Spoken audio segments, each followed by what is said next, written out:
the limit whenever x approaches infinity, we always compare the leading or not the leading coefficient, but the powers of the variables from You- the you- numerator and denominator. It's kind of like you want to know where you're going before you start getting on the road and driving somewhere. You'd want to know, okay, I think this converges or it doesn't converge. In this case, we know it goes to an infinity. We just got to figure out which one it is. And how did you figure that out? The degree of the numerator being greater than the degree of the denominator. Okay. And then this 1 over 0 case. So what's left down here on the right is 1 over 0, which is indeterminate form, but it's trying to show you that the bottom is a really, really small number over 1, or 1's on top over a really, really small number. So that's why it goes to positive infinity. Because you can imagine 1 over x is really small. Minus Right. 4 over x cubed is really small. I don't know, it's really, really small. Versus if it was 0 over 1, for example, it would go to negative infinity, or 2 over 3. No. If it were like, let's just say it was -1 up here, then it would go to negative infinity. It's the sign that dictates which infinity it goes to. Gotcha. So whatever the sign of the outcome is. Did I lose you? Nope, that's it. I mean, that is it. Okay. It doesn't, the numbers on top and the bottom don't matter. It's Gotcha. It's just a sign. Yes. Gotcha. Fair enough. All right. Beautiful. Okay, so can we move on to number 2 now? Yes, please. All right. What other rules is there when it comes to the power rules, I guess? Like, for example, 1 over x to the n power equals 0. Is there any other rules I should worry about? Yeah, we'll see it in this problem here. Okay. So the idea here is in this problem is that you can always break apart limits. So like the limit of a plus b becomes the limit a plus the limit b. So you can separate these out. So it becomes the limit x goes to infinity. And actually the first thing I'll do is I'll bring the 1/2 out. So it's e to the minus x minus e to the x right here. And then you can separate these two limits. So it's the limit as x goes to infinity, 1/2 in front, e to the minus x, minus 1/2 limit x goes to infinity, e to the x. Okay.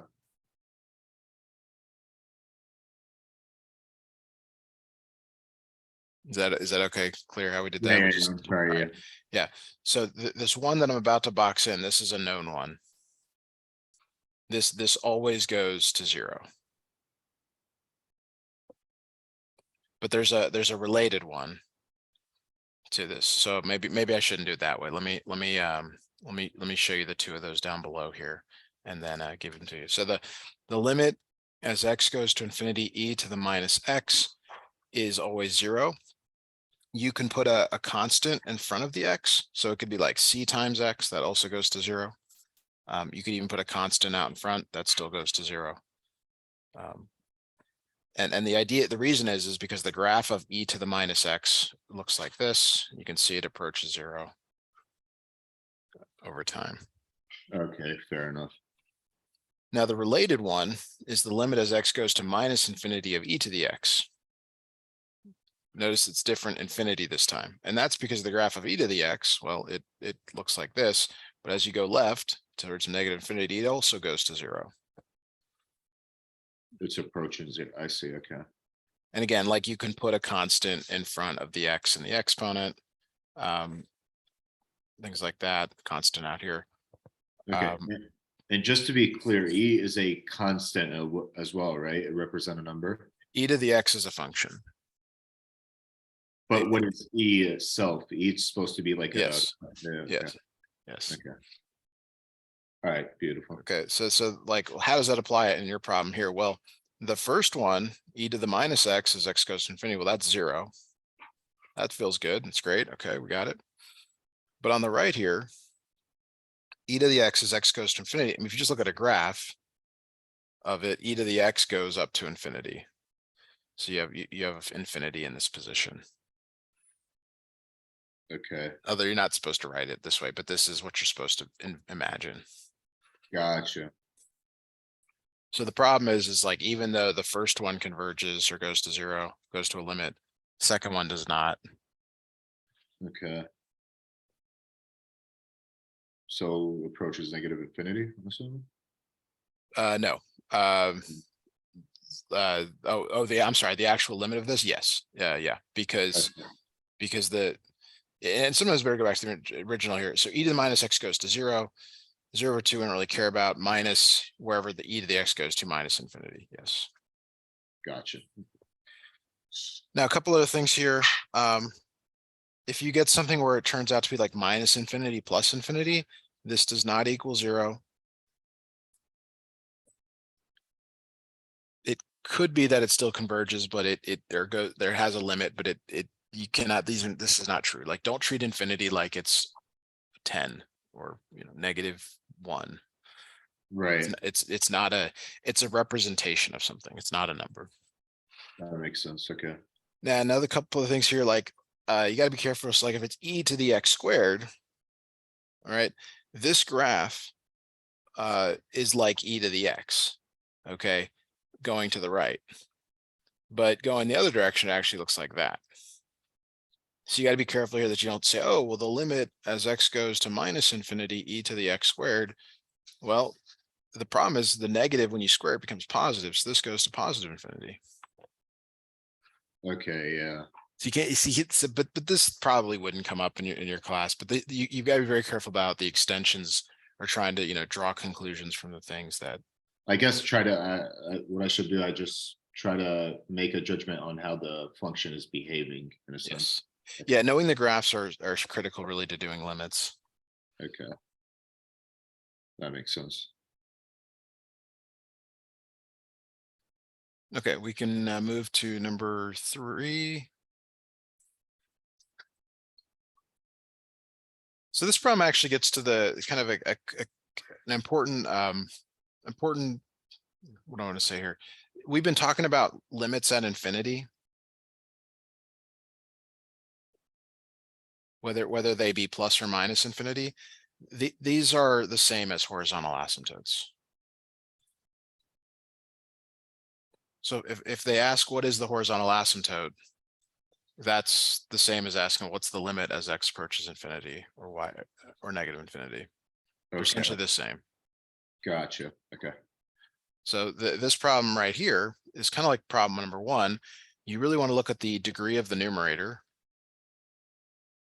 which is 3, and the degree of the denominator, which is also 3, and Okay. they're equal to each other. Right. And so that gives you some insight. Okay, that means that the answer is going to end up being 6/1. So you just take the leading coefficients. That's the shortcut. If you're showing this by hand, you have to divide every single term by the leading power. Okay, So it would be 6x to the third power over x to the third power. Yada yes, yada yada. Gotcha. yes, For numerator, denominator. yes, and then you're supposed to actually state that the limit, like I did in the. You're supposed to opt to the side to state that the limit as x goes to infinity 1 over x to the n, where n is greater than. Until I evaluate. Yeah, you're supposed to say that goes to 0. Whether you need to in this class, I couldn't tell you, but that is something that is necessary. So the point here is that, well, I do need one more line here to simplify, but it becomes 6 plus 2 over x squared plus 2 over x cubed over 1 minus 4 over x minus 1 over x cubed. And everything except the 6 and the 1 goes to 0.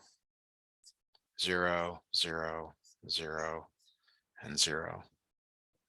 And that's why this becomes 6/1. That makes sense. Okay. That's easy enough. Yes. All right. So we had an example of a power being greater in the numerator and denominator, and this one was equal. Okay. Fair Yeah. enough. There's also some problems that I'm not seeing here, like roots, where there's some square root stuff that I don't know if it'll come up for you. Because the next few problems, a 2b looks like it's into something else altogether. I mean, just different limits. If I mean, after we finish those, if you don't mind, I would try to look at one if you have an example. Okay, sounds good. So let's look at practice lesson 2B, practice 2. Is that good? Yeah, that's fine. All right, so we have the limit here. Snip this in. All right, limit as x approaches pi over 2 from the left, and limit as approaches pi over 2 from the right. All right. So like I guess these are two separate problems. I mean, they're not really adding them. I can double check. So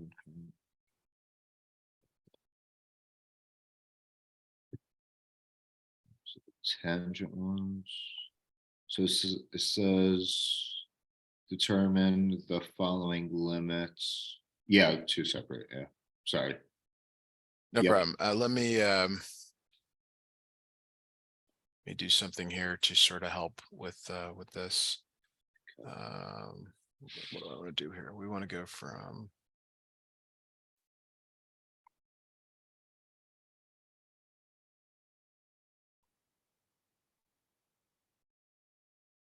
okay. I'm going to snip in the graph, and then we'll talk about how to do it also by hand.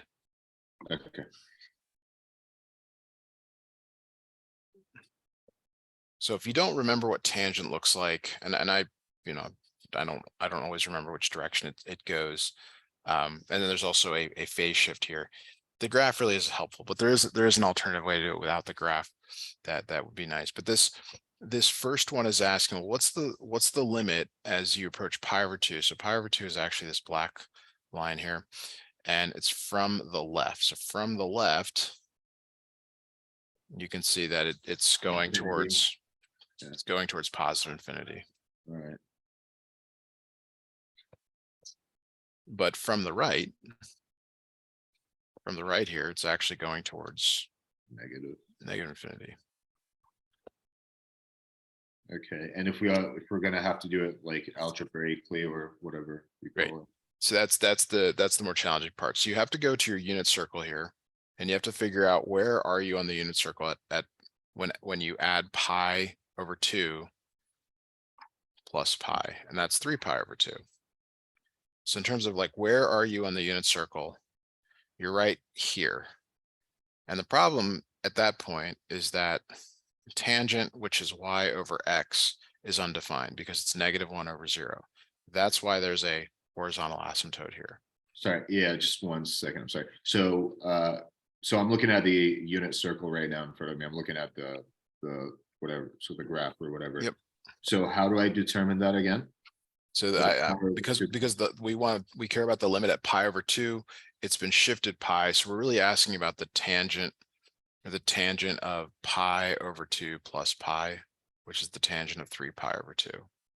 As you recall from our last lesson, you sometimes you always start by just trying the number and seeing if it works.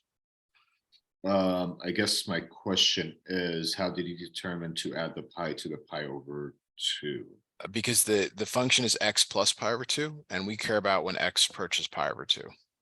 I see. So you pretty much like substitute the x. Yeah, you just because at like, let's just say let's say x was pi, it just works and you don't have to do anything. Right. But this one doesn't work, and we're now you understand why it doesn't work, because it's undefined at pi over 2, because at pi over 2, y over x is -1 over 0. You can't divide by 0. Yeah, okay, perfect. And I guess my next following question would be, how did pi over 2 plus pi became 3 pi over 2? I guess I'm trying to figure out the steps. Okay, sorry, yeah. So pi over 2 plus pi is really pi over 1. You make a common denominator multiplying the top and bottom by 2. So it's pi over 2 plus 2 pi over 2, which is 3 pi over 2. Gotcha. And then after that, we go to 3 pi over 2 and we look at the coordinates. Yes. Gotcha. Okay. All right. According to there, and then you have to recognize tangent is y over x. So that's -1 over 0. All right. Okay. Because all that tells us though is it's undefined. It doesn't tell us that one goes to positive infinity or not. Gotcha. So we just took the all right, the y over x, which is the -1/0. And then we just look at the sign of that outcome we got, correct? No, you're looking at the fact that you cannot divide by 0. Oh, Whenever you divide something by 0, there's a horizontal or vertical asymptote at that place. vertical. Okay, gotcha. Whenever we get a number, a constant over 0. Yes. Gotcha. That's why like the graph of y equals 1 over x has a vertical asymptote at 0, because at 0 you're dividing by 0. That makes sense. Okay. So it's the same thing applies to the trig function, because at x plus pi, when x is pi over 2, there's a vertical asymptote. Okay. Yeah. I was going to ask something else. I'm trying to remember 1 second. So can you scroll down a little bit? Of course. All right. So we figured out it was -1/0. Yes. And then it says, and basically the question is asking us to find the limit. Yes. And after we figured out it was -1/0, was the next step? Well, we haven't done that yet, but that's where Okay. that's where this gets a little bit harder. Like, if you know the graph, that's really ideal. But if you Sure. don't know the graph, you have to try values that get closer and closer to that place on the unit circle. Problem is, in the unit circle, there's only a couple of values that you know, and it may not be obvious that it's growing to positive infinity. So do you think you would have a calculator? I think I would. Okay. But what I'm trying to do right now, I'm trying to go back to the. This isn't to graph it. This is to like use a numerical approximation to try to. Okay, yeah, that's what I was trying to double check. Okay. So like the first part of this, I'm gonna just snip this and again. You want to choose something. Let me grab the first one here. So you need something just to the left of pi over 2. And I think that's very uncomfortable, but something to the left of it means you're subtracting like 0.0001 from Okay. it. That's just a little bit to the left. Okay. Now, if your calculator is in radian and you do the tangent of pi over 2 minus 0.0001 plus pi, you will get a very large number. And if you don't feel like it's large enough, you just increase the space between pi over 2, or decrease the space between pi over 2 and that, like whatever you're choosing. All right. So it makes more sense when it's like 1 and you subtract 0.1 versus 0.01 versus 0.001 and so on. Yeah, that makes sense. Because the problem in the third quadrant here, see if I can pull up my you just wouldn't know, because in the third quadrant there at here it's √2 over 2, √2 over 2, both negative. And so your y over x there ends up being +1. Right. So if you go a little further, your x is -1/2 minus square root of 3 over 2. And so your y over x this time is minus square root of 3 over 2 over -1/2. And okay, so maybe you're like, all right, yeah, square root of 3 is bigger than 1, but would you know that it eventually, because you're essentially getting this place way down here where the y value is really close to 1 and the x value is really close to 0. So you can think of it as like 0.99 over 0.0001. And you'll see that also goes to that large number. Okay, that makes sense. It depends what's the ratio, pretty much. Yes. The ratio, like numerator, denominator, what's Yeah. happening, really. Gotcha. That makes sense. And it's the same idea from the other direction. You would just pick something to the right of it. So it'd be plus 0.00001 this time instead of minus. So I'm just trying to get back to that right there.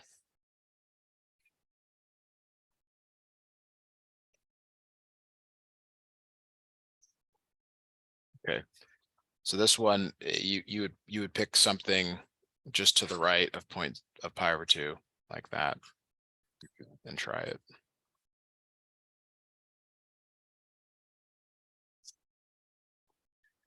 And then graphically, you're over here in the fourth quadrant. So you're you're picking a number like that. I had a sign error, sorry, up here. They're both negative, but they end up being positive. Okay. Ratio. Here you'd have something like the y value is approximately -1 and the x value is approximately 0. So it still ends up being the same situation. It ends up being, negative 0.999 over 0.0001. But it will be negative, so it will approach negative infinity. That's right. That's right. So the limit doesn't exist if, because It does, yeah, because it goes to two different values. Gotcha. Beautiful. All right, that's fair enough. So okay, so eventually all I have to really focus on is like try to figure out, have a judgment on how the function is going to behave. That's right. Graphically, where is it going to approach? And basically figure out what the ultimate sign of the results in order to figure out where the limit is going to approach. Yeah, At least every one of these problems at infinity comes down to a ratio like this. Gotcha. It should be a fraction. Yep. Okay. Okay. Beautiful. All right, that's easy enough. At least I know the concept now.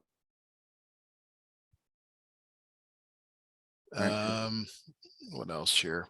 Okay, so problem 3 here we can move to. Yes, for sure. So this one says same thing. It says using a graph. Well, actually, the other one didn't say use a graph, but if you can graph this, that tells you your answer immediately.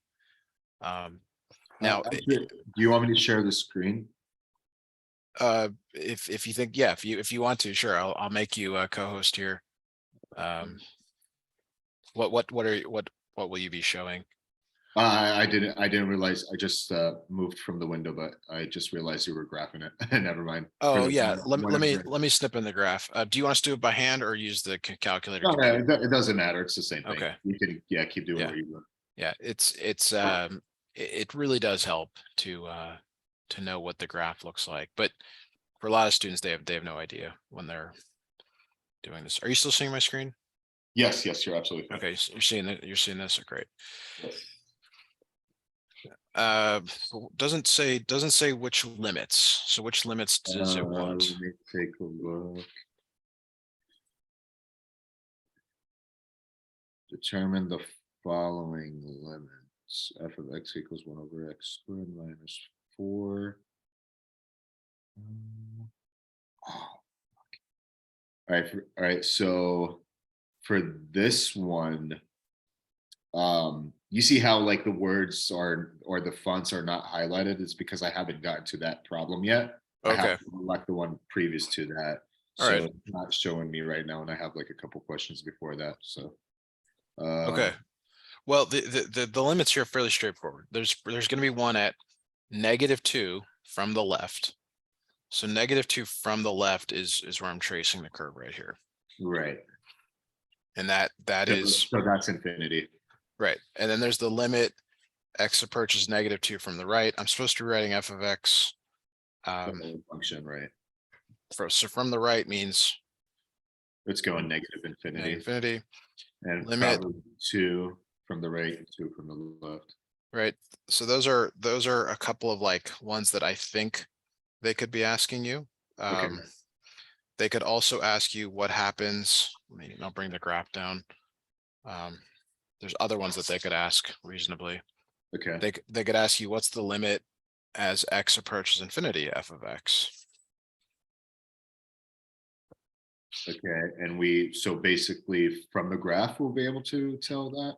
Yep, because you're just saying, well, how far does this go to the right? And what is the y value that it approaches? So that's just approaching 0. So similarly, they could do it as x approaches negative infinity. So that's going the other direction. You mean from the left, negative infinity from the left? Yeah, that as you're going to the left this time. 0.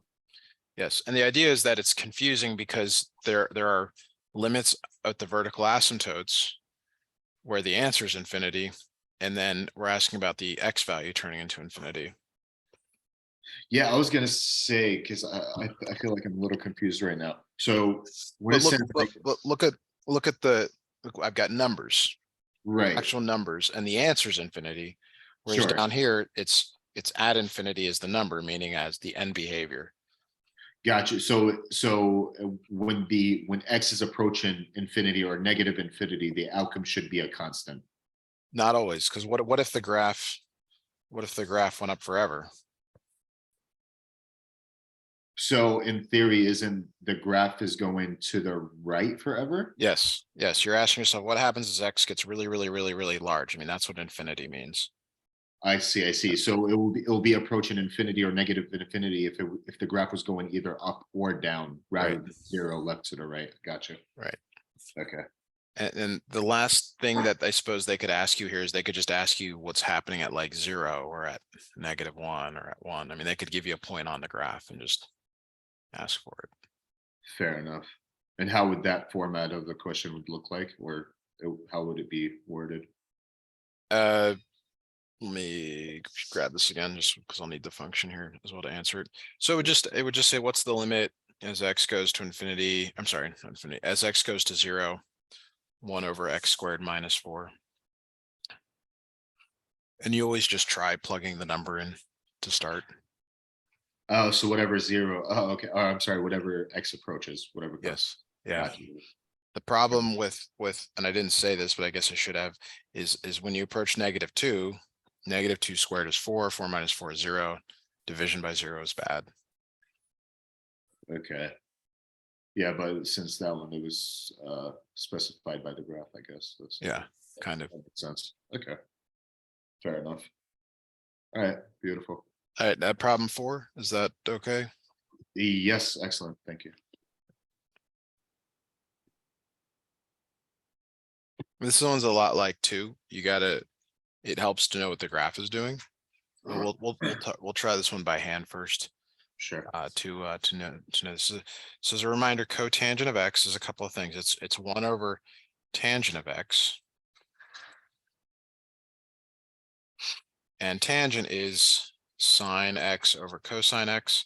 So cotangent is reciprocal cosine X over sine X, like that. So why does that matter? Well, cotangent of 0 is the cosine of 0 over the sine of 0. And on your unit circle, right here at 0 is 1 comma 0. So cosine is 1 and sine is 0, and that's division by 0. So that's bad. Gotcha.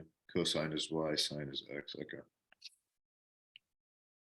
So with that being said, when it says it's bad, is what, like undefined? Undefined. Well, but we can do the one-sided limits. Like means there's a vertical asymptote of the graph of cotangent at 0. Gotcha. All right. Perfect. But we can still figure this out.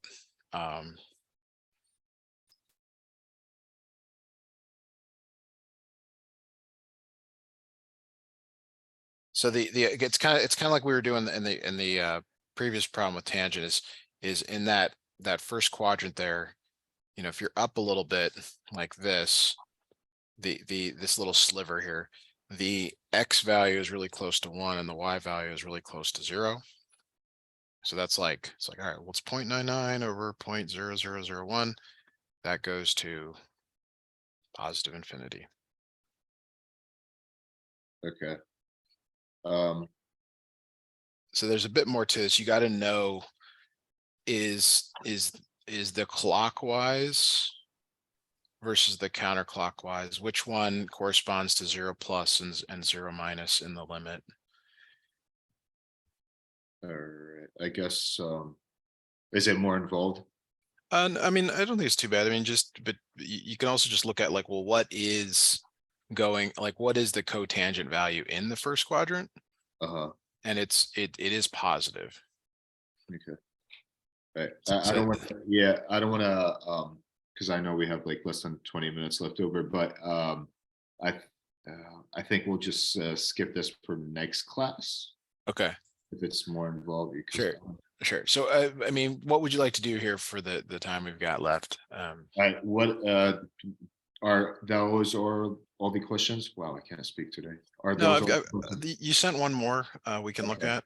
Yeah, 2B, sure. problem 5. Okay. We'll do that. Okay, so by definition, something has a vertical asymptote when the denominator equals 0. So you set the bottom equal to 0. In this case, you have to factor. So you're finding two numbers that multiply to 7, but add up to 8. Right. That's So, 7 and 1. gotcha. And so you set each of those equal to 0. -7. And there's two vertical asymptotes, one at -7 and one at -1. Fair enough. That's really easy. Okay. All right, beautiful. All right. And you said there's an example where it would have a radical. Yeah, there's some limits at infinity, but if do you have one on your I that don't I don't see one in this specific exercise, but I just want to at least see one in case just to get familiar with it if I see one on the quiz or on the final. Okay. Let me look for one that I know works. No worries. All right. I don't like this one, but we'll do this one anyway. Oop. It's just my screen. There it is. So let's do the limit as x goes to infinity. Minus 5x over the square root of 4x squared plus 11. This is what I had in mind here. Okay. And so the whole degree of the numerator denominator thing kind of works here. It's x to the 1. So the degree of the numerator is 1.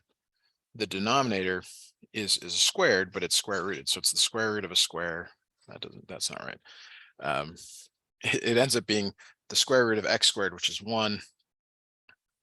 So that's a prerequisite thing. I can give more detail to that, but the principle here is that you divide by the highest degree power, which is x to the 1. I think I'm lost a little bit over here. Would you repeat the explanation again? I'm sorry. Sure. Okay. So the degree of the numerator, you have an x to the 1. That's goes to 1. Fair enough. Okay. Now on the bottom, it's the square root of x squared, which reduces to x.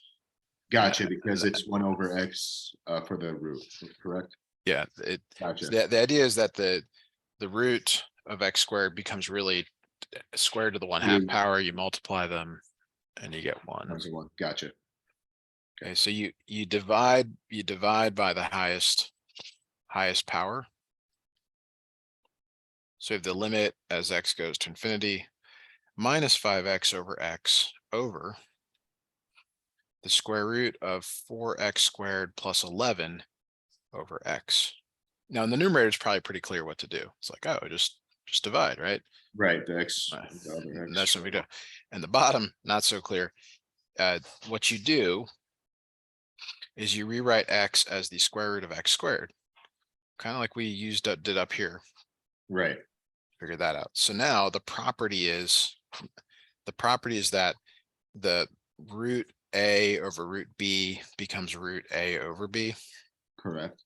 So your numerator is minus 5. Your denominator is the square root of 4x squared over x squared plus 11 over x squared, because you end up dividing each of these by Correct. by X, that. your root. Okay.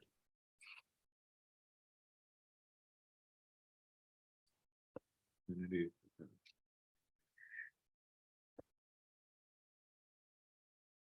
And So from here, there's a bit more to do. It becomes the square root of 4 plus 11 over x squared. So when you take the limit as x approaches infinity, this thing down here in the bottom goes to 0. okay. The 4 remains. So this ends up being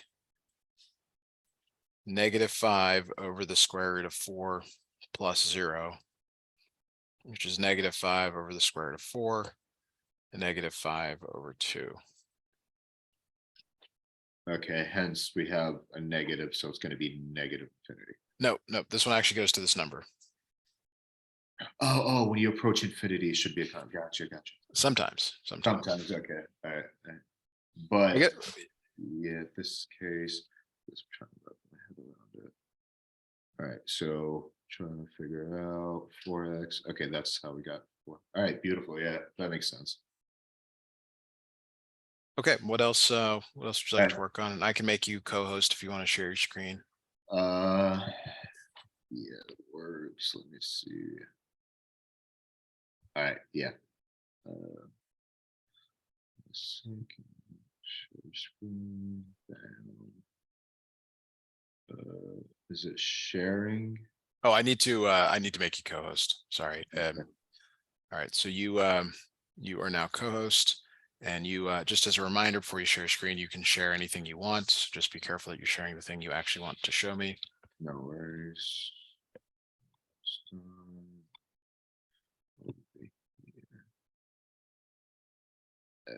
Okay, so this was part of the. I'm not seeing your screen yet. Oh, my bad. Yeah, share screen and then choose the application that you want to choose, or the window or the screen.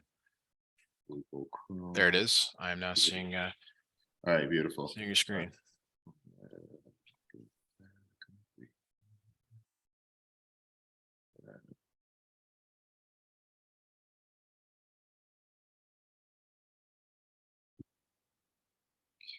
Determine graphically. Continue. Oh no. All right, so for those, unfortunately, I have to watch a video for that, which I haven't seen yet. So I guess we can go back to the cotangent issue if we have a little time. Yeah, we have like 9 minutes. Do you mind if we do that instead? What did we not do on that one? Uh, you Trying said- to. Yeah, you said there was like a little more work involved behind it. The cotangent, finding the limit when it approaches infinity. Yes, I mean, I'm just at 0. Yeah, I guess we can do that. Yeah. Let me go back to that problem here. Grab it again. The trig is emphasized because you reuse it again in this course and in calculus 2 and physics and other things. So it really is important that you know your unit circle. Sure. If we look at it, we sort of have to have a graph of cotangent to make this decision here. So at 0, there is an asymptote. We already figured that out there. Correct. Then the question was, what's going on? So you return to the unit circle here, Okay. and there's this mnemonic ASTC. It means that all students take calculus, but for trigonometry, what it refers to is that all are positive, sine is positive, tangent is positive, and cosine is positive in those quadrants. So in the Gotcha. quadrant you're in, it tells you what is positive, and that means everything else is negative. But you got to be careful with what everything else means. So like in the second quadrant, it means that cosine is negative and tangent is negative. Okay. And why does that matter? Well, it helps you to tell you what's going on with this graph here. So in the first quadrant, because they're all positive, sine's positive, cosine's positive, tangent's positive. And what that means is your graph in the first quadrant must be up here. Okay. Now at this point right here, 1 or 0,1, there's a cotangent, which is it switches from y over x to x over y because of being the reciprocal of tangent. It hits there because it ends up being 0. So you know it hits, and then in the second quadrant, everything is but sine is negative. So again, cotangent is cosine over sine. So since sine is negative in the second quadrant and cosine is positive, that's why the graph jumps down into this negative region. Okay. So that helps you to figure out like the answer here for whether it's 0 positive, 0 negative, and cosine repeats. So it ends up looking like that, but U1 is over here on the left side of it. So I guess I'm coming around to saying you really do need to know some of the graphs of these, or at least be able to create the graphs. Okay, so Because go ahead. in order for me to find the limit for those, for example, it's more like it's going to be me drawing the graph. Well, not Well, necessarily as an answer, but like, is there a way numerically or no? well, that's what we're trying to do. But so Okay. if you recognize, so it's trying to show you, I guess, is that in the first quadrant, since they're both positive, that I was trying to figure out how to say, well, that means it's this one, is quadrant one, whereas going the other direction here was the other one. And I was getting into this like clockwise versus counterclockwise. I don't think that that's clear. I guess I would tell you to learn the graphs to do this right. Okay. I don't think there's, because you don't know whether 0.999 over 0.001 is that the zero positive or the zero negative. There's not a good way to know that. Interesting.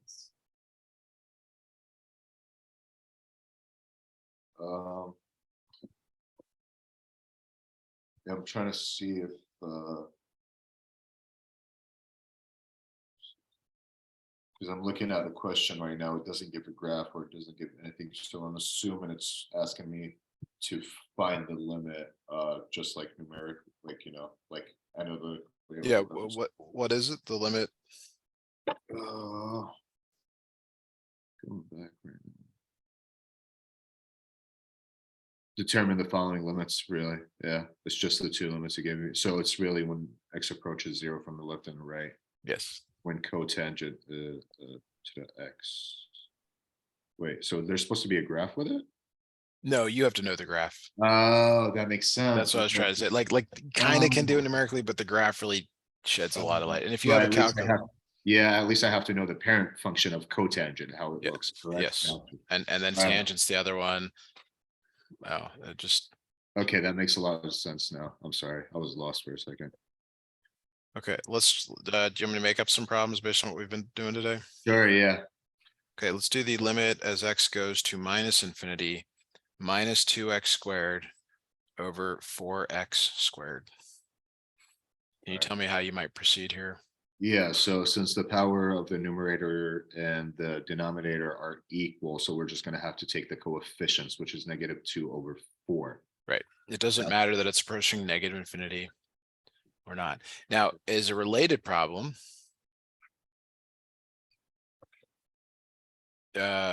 sorry, as a so that's one of the things we talked about. What's Right. the limit as x approaches 1 minus 1 over x squared minus 1? This is really direct substitution. I can, oh, actually, first I do direct substitution, but I'm gonna get it undefined. That's right. So do I have to factor? You'll end up finding that there's a vertical asymptote at 1 and -1. Okay, And that's why you really need the graph for this. gotcha. So Okay. since it's gonna be, it's a different squared, so it's gonna be +1, -1 for the Yes. vertical Yes. asymptotes, and then But to graph this takes a ton of time. So if you have a calculator, that's where you would want to try to figure that out. I get it. Okay, Because I mean, only from experience do I know it's this, right. but the interior here, I'd need to spend a moment to try values. So with that graph in mind, so this we don't. Let me get the right graph here, because we want to do a limit at infinity as well Right. to just sort of explain this better. No problem. X squared minus 1. So yeah, so just use like this. So at 1 from the right now, from the right, it goes to negative infinity. Limit as x approaches 1 from the left goes to positive infinity. And that's over here. Right. But I could also ask you, well, what's the limit as x goes to infinity? Minus 1 over x squared minus 1. When it approaches infinity, so that's damn. So that's this going to the right. right, so it's literally approaching 0. Yes. Fair enough. I could also ask you the limit as x approaches negative infinity. Negative infinity, it's gonna be also 0. That's right. And then finally, I could probably ask you like, well, what's going on at a certain value? Like what's going on at 0? At 0. So as x approaches 0, that's gonna be 1 second. So we have 1, that's -1. It will be 1. Yes. Gotcha. Just direct substitution. That's perfect. Any other questions you can answer today? No, that'll be all. I really appreciate it. I just All right. yes, I have to review it. You said this video usually it will get, because I was trying to look for the last class upload. Was it in the email or you upload it on? So YouTube? it goes to my YouTube channel, and then there's a student lessons playlist, and you just search for your name and you should see all of them. I can show you that right now if Yeah, that'll be great. let me, 'Cause, yeah, I try to go to the playlist. So I only saw like Calc 1, physics, and what like the genre. yeah, so I'm just gonna go from my website here because I don't have it up. So if you go to the YouTube channel and let it load, choose the playlist, look for student lessons right here. It's not in the greatest spot, but some people add it as a thing here. And then you should be able to search. Actually, let me go back here.